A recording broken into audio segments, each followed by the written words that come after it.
আসসালামু আলাইকুম। দিলশাদ ফারজানার ইউটিউব চ্যানেলে আপনাদের সবাইকে স্বাগতম জানাচ্ছি। তো সকাল সকাল কাজ করতে করতে আপনাদের মাঝে চলে এলাম। সকালে উঠেই আজকে মেশিনে কাপড় দিয়ে দিয়েছি। এই দেখুন কাপড়গুলো হচ্ছে। তো এদিকে আবার বাড়ি থেকে কিছু জিনিসপত্র এসেছিল, এই এতগুলো দুধ, তারপরে আরও কিছু জিনিস ছিল। তো এগুলো আপনাদেরকে দেখিয়ে দিলাম। আম্মা এরকম ছোট ছোট বোতলে এভাবে সুন্দর করে নিয়ে আসে তিনি। মানে আমার মেয়ের খাবারের ইয়েটা আম্মাই পূরণ করে দেয় আর কি। এইদিকে পিঠা, সামনে যেহেতু শীত, পিঠাপুলি খাওয়ার একদম সময়, মোক্ষম সময়। তো সেই জন্য এদিকে আম্মা পাটারি গুড়, ঝোলা গুড়, তারপরে চালের গুঁড়ি, এগুলো সব এনেছিল। তো এই করতে করতে আমি, আমার মেয়ে আর মা, আমরা তিনজন একটু বাইরে বের হয়েছি। টুকিটাকি কিছু কেনাকাটা ছিল। তো মেয়েকে জিজ্ঞেস করছিলাম কোথায় যাচ্ছ, সে বলে বাজার করতে। এদিকে আবার এই দেখুন কি কি কিনেছি, সেগুলো আপনাদের মধ্যে নিয়ে এলাম।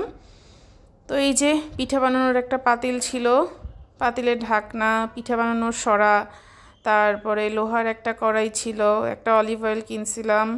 এদিকে দারচিনি ঘরে ছিল না, চা পাতা ছিল না, এগুলো কিনলাম। আর টুকিটাকি সবজি বাজার, এদিকে বাঁধাকপি, বেগুন, ধনেপাতা, ফুলকপি, লাল শাক, মূলা শাক, এই সব কিছু কিনে নিয়েছিলাম।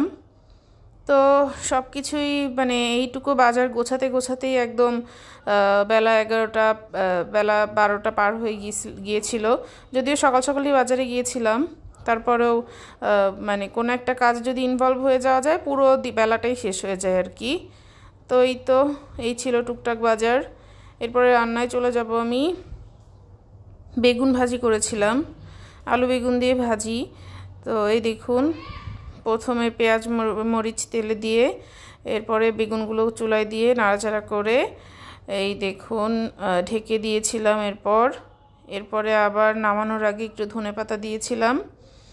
তো শীতের দিনে এগুলো আসলে খুবই ভালো লাগে, উপাদেয় খাবার। রুটির সাথে, ভাতের সঙ্গে, সব কিছুর সঙ্গেই খুব ভালো লাগে। এই তো রান্না একটা হয়ে গেল। এই করতে করতে আবার ওইদিকে ঘরের কাজও টুকটাক সেরে নিচ্ছিলাম। কাপড়গুলো মেলে দিয়েছিলাম, ঘর পরিষ্কার করা, তারপরে কাপড় গোছানো, আসবাবপত্র পরিষ্কার করা, সবই টুকটাক এক হাতে করতে হয়।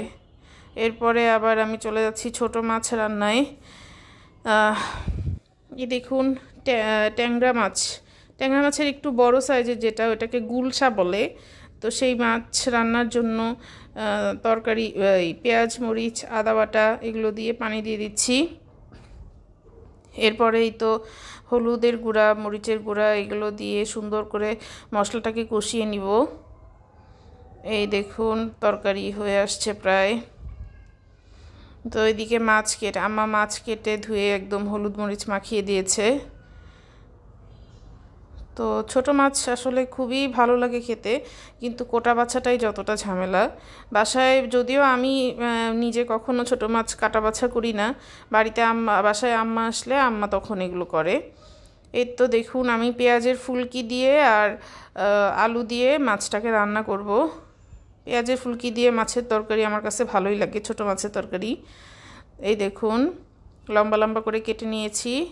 এইগুলোকে চুলায় দিয়ে খুব ভালো করে পানি দিয়ে কষিয়ে নিব, কষিয়ে তারপরে মাছ দিয়ে ঝোল করে নিব। এই তো মশলা দিয়ে একটু পানি দিয়ে দিয়েছি।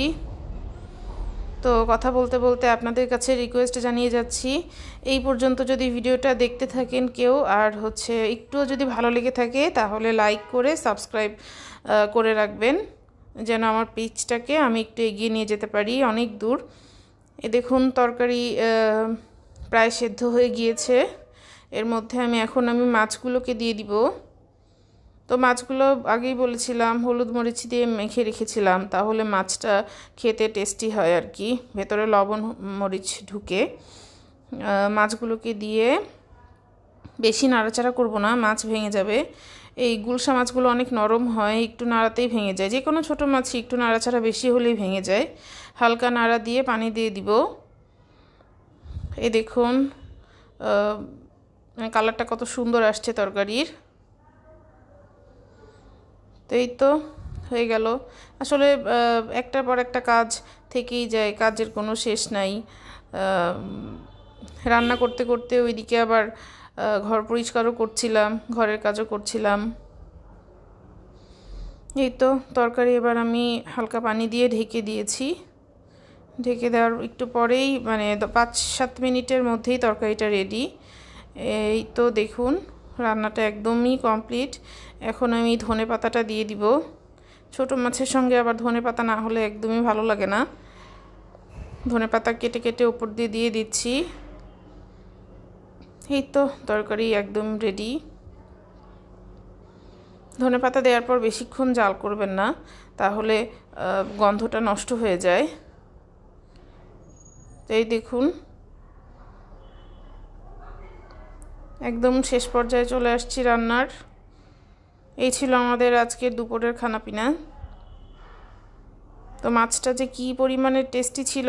কিছু কিছু মাছ আছে যেগুলো আসলে নিজের গুণেই এমনিই টেস্ট হয়ে যায়, কিছু না করলেও, স্পেশাল কিছু না করলেও মাছ বা তরকারি এমনি টেস্ট লাগে। তো এই ধরনের ছোটো মাছগুলো আসলে এমনিই টেস্ট হয়, রান্নার গুণের দরকার হয় না, নিজেরাই নিজেদের স্বাদ বহন করে আর কি। এই তো হয়ে গেল। এবার বিকেলের নাস্তায় চলে যাচ্ছি। বিকেলের নাস্তাও আপনাদের সামনে তুলে ধরছি। তো নুডলস করেছিলাম, নুডলসের মাঝখানে আবার এভাবে সস দিয়ে রেখেছি।